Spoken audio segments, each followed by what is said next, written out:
Learning, powered by Elegant Central Education and Research Center.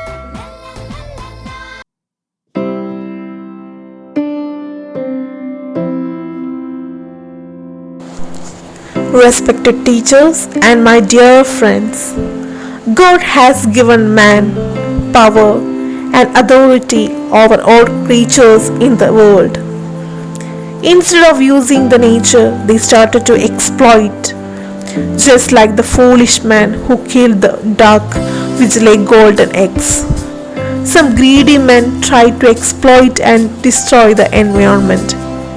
As a result, the nature became angry and showed her wrath in the form of flood, landslide, storm, drought, etc., which frightened the man.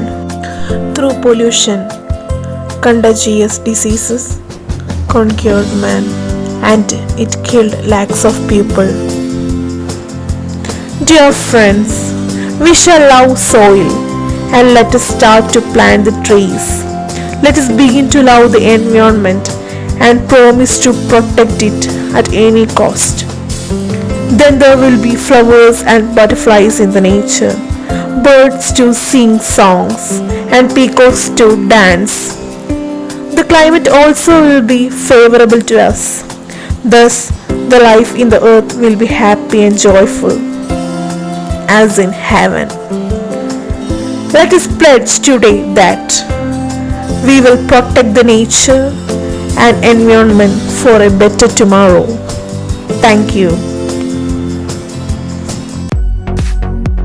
Please subscribe our channel, like, share, comment, and also enable the bell button to get the recent notifications.